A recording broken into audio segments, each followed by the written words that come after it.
Hi everybody, this is Mr. Zarzak, and in this screencast I'm going to show you how to work an angled launch projectile prop. So let's get right to it. Okay, so in class we developed a general approach for solving these kind of problems. An angled projectile is one that's launched at some diagonal, something above the horizontal. So the first step is always going to be we're going to have to break it into components. All right, once we have those components, we're going to redraw with just those components so that we can use them to solve for the time. These first three steps are things that we're going to need to do in pretty much all of these angled projectile problems, and then other questions we can answer are the height of the projectile at some point and what's its range or where does it land. All right, so let's get right into it. If you'd like to work these problems along with me, you can get a copy of the Vector Projectile Test Review off the course website. And for this screencast, I will be working down here in the lower left-hand corner of page 1. All right, here we go. A projectile with an initial velocity of blank. So they want us to pick an initial speed, so I'm going to go with 42 meters per second at an angle of, I think I'll do 25 degrees. Okay, so it says here, how long is the projectile in the air? All right, so first step to solve this is I need to take and I need to break this initial velocity into components. All right, so to do that, I'm going to draw a quick diagram. All right, there's my angled vector. Okay, and this is my initial velocity. And I'm going to break that up into two pieces because what we've got here is we've got a given angle that we call theta. All right, and that's relative to the horizontal. All right, so I'm going to break that up into two pieces. The initial horizontal velocity, VIX, and the initial vertical velocity, that's VIY. All right, so here we go. To solve for VIY, this is straight from trigonometry. I take my initial velocity, I multiply that by sine of the angle. So VIY is equal to that 42 meters per second that I picked, times the sine of 25 degrees. If I plug that into my calculator, and I've already done this, the initial vertical velocity is 17.750 meters per second. This is a non-repeating decimal, so I'm going to keep 3 spots past that decimal point. So that way if I'm using these for WebAssign, I won't get any rounding errors. All right, for the initial horizontal velocity, VIX, that's equal to the initial velocity times the cosine of the angle.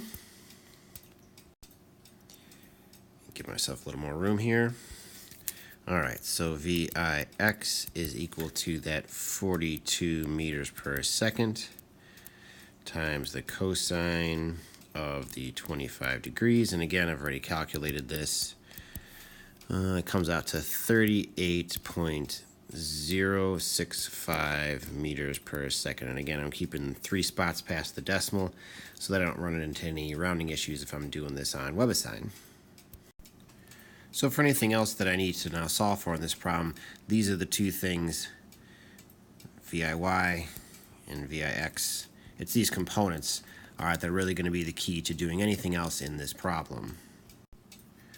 All right, so using these two components, I'm going to move on to step 2, which is to take and redraw. I'm going to make myself a diagram that's going to be useful for me to solve for all the other things that I need in this projectile problem. All right, so when I redraw, I'm only going to redraw using the two components that I just solved for, VIY and VIX. Okay, notice that I've got them drawn, lined up, not tip to tail, so that I'm not tempted to recombine them. All right, and then I'm going to go and make a little sketch of a rough parabola showing the arc that my projectile would take through the air. And then up here at the peak here, I'm going to label a couple of things. All right, one, I'm going to put that the final vertical velocity, so it says VFY, I promise, here let me draw it like that a little bit cleaner. VFY is equal to 0 meters per second, because at that peak it stops moving up any higher. And also the reason that it happens is because, well, it has an acceleration of 10 meters per second squared. That's gravity, and gravity points down, so that gets a negative sign.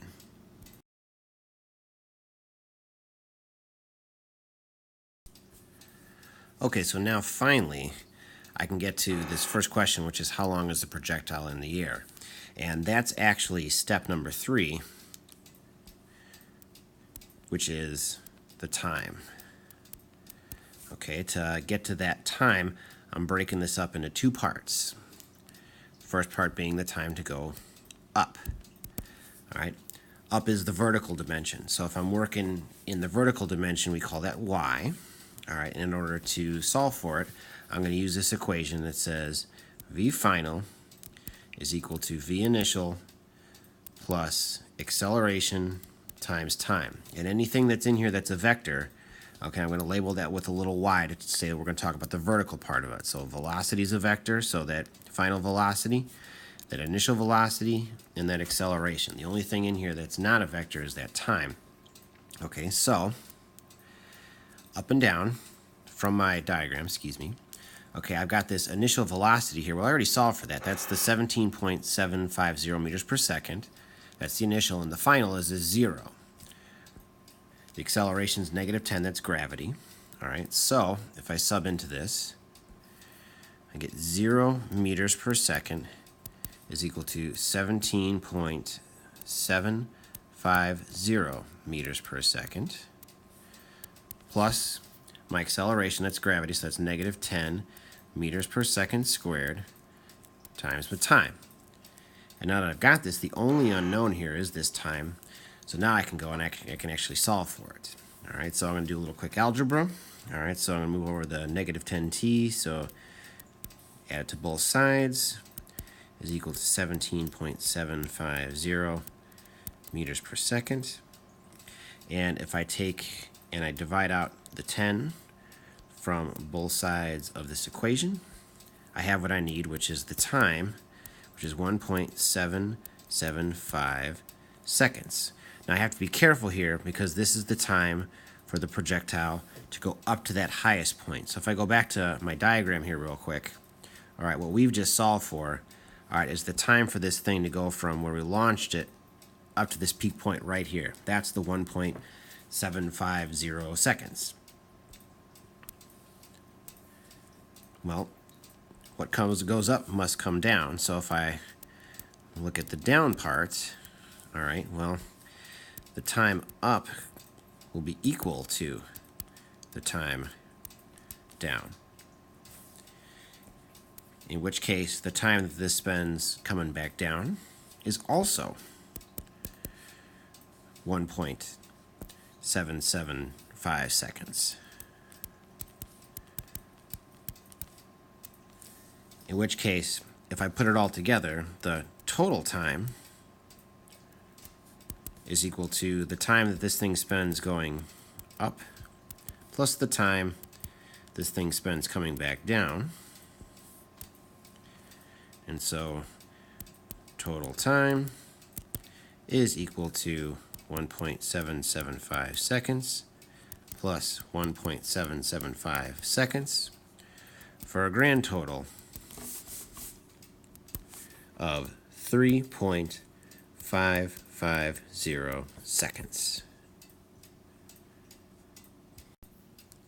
So for this particular problem, our projectile spends a little over 3.5 seconds in the air. It took a lot to get here, but now that we have the time for our projectile, solving for other things becomes very straightforward. So let's solve some other things. Question 2 here asks us to calculate where the projectile lands. That's going to be a matter of calculating what we call the range of the projectile. So if I look back at my picture here, all right, so the projectile is going to land over here. And so really what this question is asking me to find, all right, is, well, how far is this right here? We launched over here and we landed over here, so we call this range, we call this dx. If we know that we're in this horizontal dimension, okay, well then now we're interested in the initial velocity in the horizontal direction, which is 38.065 meters per second. And this initial velocity in the horizontal direction actually winds up being the exact same the entire time the projectile is in the air, all the way up until it hits the ground. It's moving sideways at 38.065 meters per second. And we're going to take advantage of that because in order to solve for this, well, what we're really doing is we're using our displacement equation. So d equals vi times t plus 1/2 times a times t squared, where we're working in this horizontal dimension. So anything that's a vector, we wind up labeling that with a little subscript x. So this is dx, this is vix, and I got a little faded out there, plus 1/2 times ax times t squared. So again, the only thing that's not a vector quantity is that time. Now, here's where this gets really simplified, because if we poke up here, well, we have this acceleration of negative 10 meters per second squared, but the deal is that this is the acceleration of gravity, and gravity points straight down. There is no horizontal part of gravity. And because of that, the horizontal acceleration winds up being 0. So if this term here, 1/2 at squared, if the a is 0, well then, you know, this entire term here, this happens to be 0, in which case things become really, really simple for us. The range, dx, is equal to the initial velocity in the horizontal direction, vix, times the time. The only thing that's left for us to figure out is, well, what time are we talking about here? Well, if we think back to before, okay, we solve for the time for it to go up, but then we also solve for the total time.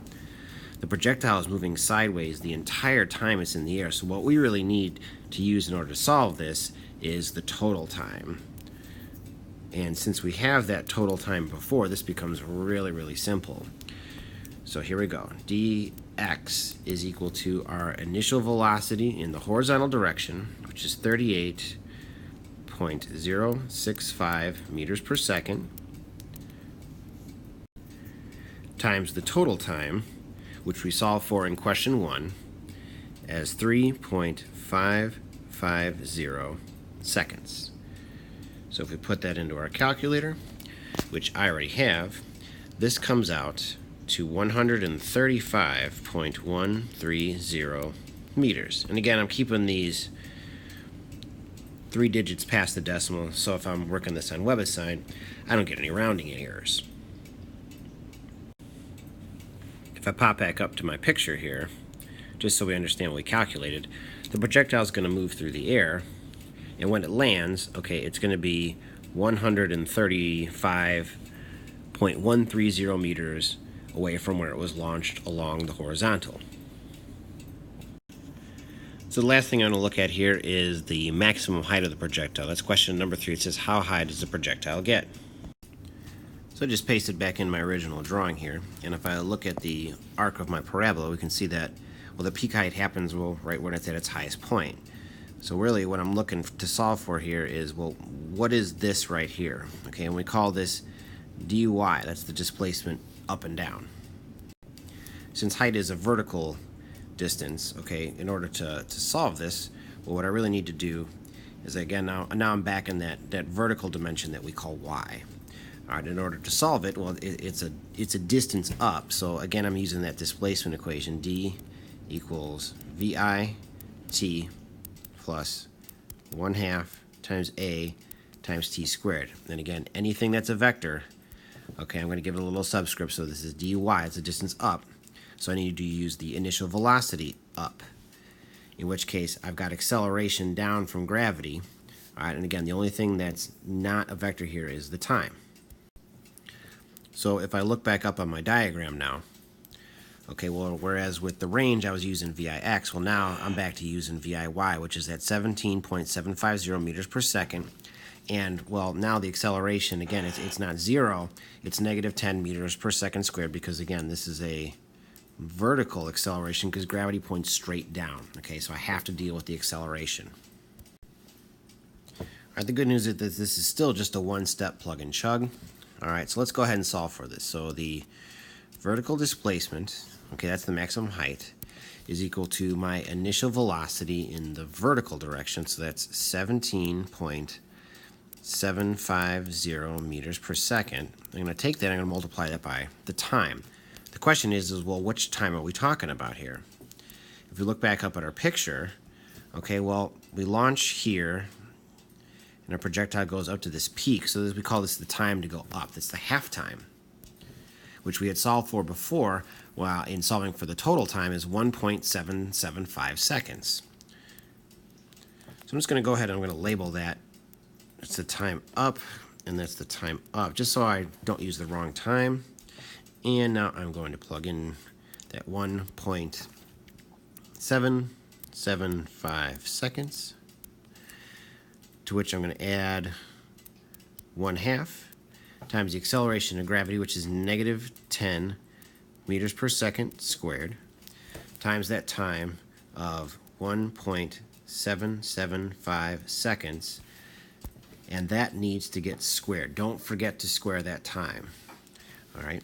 When I do this, all right, because of that negative sign that's in there, okay, these two terms actually get subtracted. So it's whatever 17.750 meters per second times 1.775 seconds is, minus 1/2 of 10 times 1.775 squared.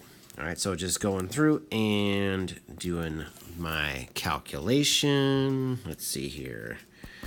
This works out to be 15.753 meters.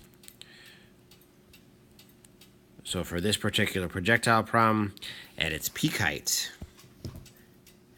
this projectile is 15.753 meters above the ground.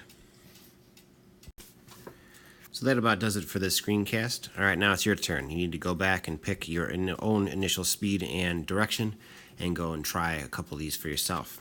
Good luck.